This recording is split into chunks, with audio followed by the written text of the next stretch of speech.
Walang pruweba na may Davao Death Squad o DDS ayon kay Senador Richard Gordon.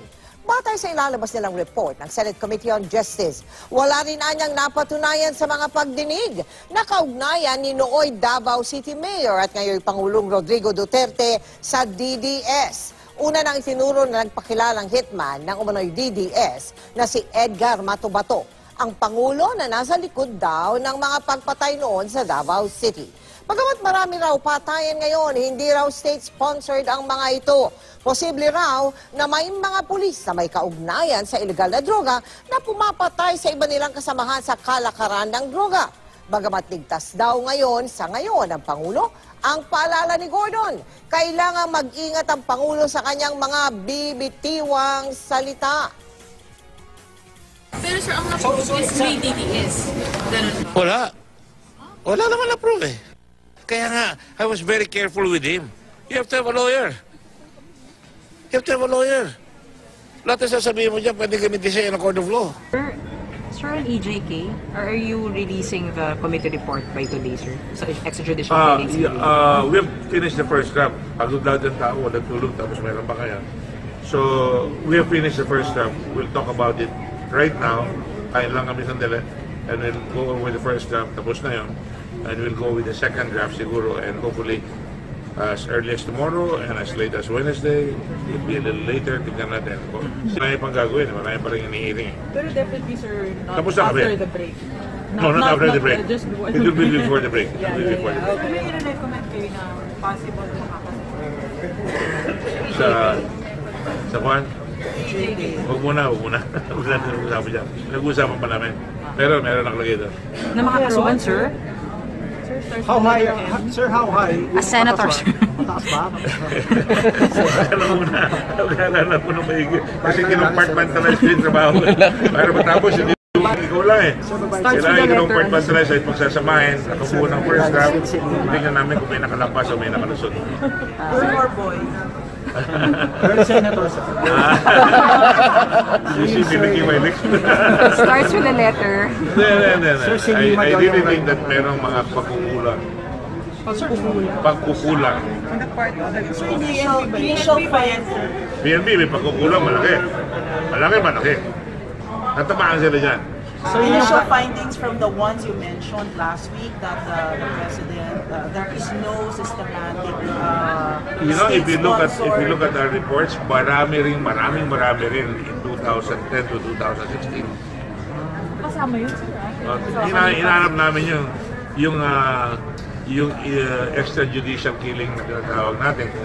Kung liberal, maraming extrajudicial, lahat extrajudicial killing. Yung mga riding in tandem, ang dami. Kinuha namin lahat dyan. But aside from the PNP, sino pang tatamaan, sir, ng report?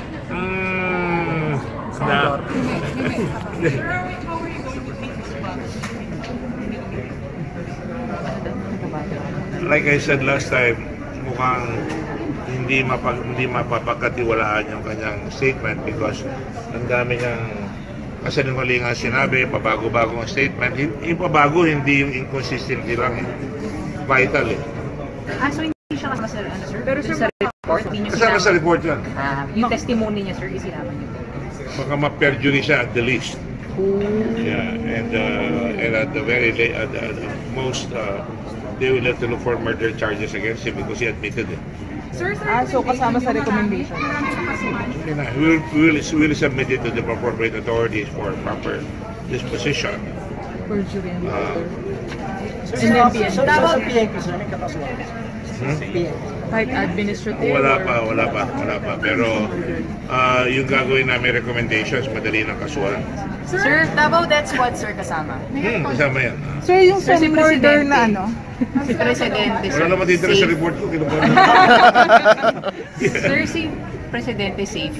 Hindi siya in any way For the moment. What do you mean, sir? That is my report. Wala na-prove eh. Okay. So wala siya, sir? Wala naman na-prove eh. Sila. Unang-una, let me just say this. Wala akong tinawag kundi yung mga local police. Sila lahat ang tumawag at bumuwelta sa kanila yung mga tinawag nila.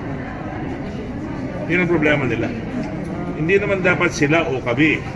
ginagawa nila sila o kami, pagkakamali, they're concluding before they cross-examine. Kaya naniniwala sila sa sarili nilang cross-examination. Dapat i-prove mo muna yung kaso mo. So sir, nandun yung Davao Death Squad pero not linking to Duterte, to President Duterte. Wala na prove eh. May pulis sasabi, hindi pa ako pulis dyan. So, wala rin Naawa ako dyan. pero sir, ang na-prove is may DDS. Ganun ba? Wala. Huh? Wala naman na prove eh. Walang na-prove na may DDS. Pero sir, na-establish Iba eh. na-establish sir na may EJK after his term. Ha? Na-establish sir, may establish din sa report na may... Let's put it this way, para hindi kayo malito. Sir. Definitely, maraming patayan. To be fair, maraming patayan nung araw pa na hindi nasusolve. Yan ang mas malaking problema. Nagiging uso lang because maingay ang presidente at mayroon akong statement to that effect. Cautioning him. Admonishing him. Meron gano'n. So established nga sir yung EJK up this time meron Because sir. pag nagsasalita ka ng gano'n, pwede kang pagka may nakahuli ng testimony na may inutusan ka, di delikado ka sa ICC talaga.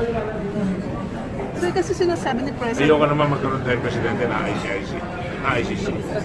Sir, ang sinasabi ni I mean, President... first, general rule, walang may gusto sa atin mapapaya ang buong Pilipinas na ang presidente natin tinabago. Kaya I have to caution him. Sir, pero sinasabi ni President, kahit mismo siya ina-admit niya na may EJK, pero sinasabi niya hindi state-sponsored. Doon sa ano niya sir, sa report niyo, I don't think it's state-sponsored. so hindi rin lalabas ng If you ganun look sir. at all the local governments, being a former mayor, di ba nung araw sa Fred Lee meron? Di ba? Di ba? Meron gano'n. Sinasabi niyo po, Dirty Harry. Di ba? Kayo nasasabi. Di ba? So sir, ganun Yung sir. ba local government sponsored? State sponsored ba yan? Sir- Pinayagan ni Cory. So lalo po sir, EJK... Pag mo talaga dudusin, halimbawa yung kay Moison, kung bubuksan mo yung kaso yun, nakasakay doon sa truck ng pulis, at doon sila doon kasama, namatay si Moison, nakaposa. Sir, not state-sponsored pero state-inspired kaya dahil sa mga statements. Put it this way, the fact that there is a new policy, a new sheriff in town that says we will not fool around, I'm violating my rule right now, I should not be talking to you. The fact that sinasabi ng presidente, kalaban natin ang drugs, the fact na tinanggal niya yung maskara ng 5 general, that opened the dam na barilin yung mga konektado na pulis sa mga drugs. Naniniwala ako, maraming pulis na involved dyan. Pero is that state-sponsored? Sir, with that... Sila mismo gumagalaw. Sir, nasa report niya. Oh, ano ba siya? So, yung police mismo gumagalaw, sir? Yes, meron akong evidence doon. Even without the orders? May ebidensya ako doon. Even not under the orders naman. Kaya lang, alam mo, kasi I'm coming from the fact that I was mayor also, pero not nothing to do with the investigation. Nag-mayor ako dyan eh. Pag sinabi ko ng araw, ayoko may snatcher sa kalye, kayo ang madadali ko, alam ko nag-aalaga ka dyan. Wala yun. Alis yun. Sir, yung murder recommendation against Matubato sir, yun dun for the killing sir ng mga ano, for his own admission sir na may mga pinatay siya in the past. Kaya nga, I was very careful with him. You have to have a lawyer. You have to have a lawyer. Lahat na sasabihin mo dyan, pwede gamitin siya ng court of law. Sir, sorry, may PNP official na makakasuhan. May sinabi niyo ba yan? In the future, mas madali silang kasuhan. So ano sir, yun multiple sir. Dahil marami siyang inamin na pinatay. So multiple yung Kaya nga sinabi ko, makakasuhan siya. Kaya whether it will be proven, it will be easier to prove with it because may self-admission against self-interest. Sir, last na lang, in terms of legislation, ano yung recommendation? Ha? In terms of legislation. Marami. Marami. Marami. Sir, no... Alam mo naman, ano siya nasabi, let the cards fall where they may. Kayo ang gumawa ng sitwasyon, pinapaayos siya sa amin, aayusin namin. Pipilit kong ipasaya, ako mag-i-sponsor sa Ford. Happy ako eh. Dahil dati, natapos ko yung city, natapos ko iba, hindi na nabot sa Ford dahil paalis na ako noon eh. Ngayon, marami akong oras, may papayal ko lahat siya. Sir, can you the officials, pero yung As a committee report, ha? Yeah. taga-IAS, sir, meron mapapayal ng report. Sa? Or charges Internal against affairs. IAS, internal affairs. For siguro the fact na hindi sila gumagawa, baka mapalitan yan eh. Baka palitan ko ng ibang retired justices would be o pag na may mga police killings. So dismissal, suspension or dismissal? Kali sa IAS? Yes, sir. Wala naman pa rin. Paano, sir, admonish? Una-una, ang hirap naman parusahan yung kulang sila sa tao. Hindi seryoso. If you want me to ask, we're not serious in determining guilt, especially for policemen. Magkabaro. Hindi sila, pagka magkabaro, wala. Hinihinaan nila yung pledge, hinihinaan nila yung IAS. May powers ang PNP Director General mag-suspend, magtanggal kaagad. Kaya kung ako ang PNP Director General, at the very least, suspendido na yung dalawa, si Laksamana at saka yung sa Mindoro.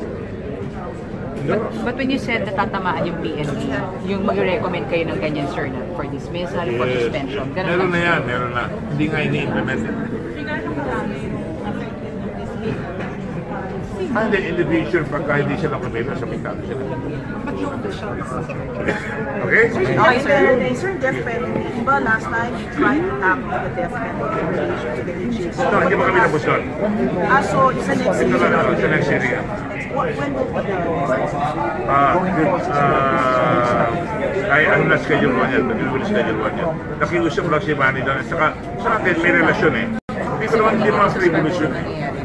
Kung saan ba may death penalty ka for drugs, this one is drugs.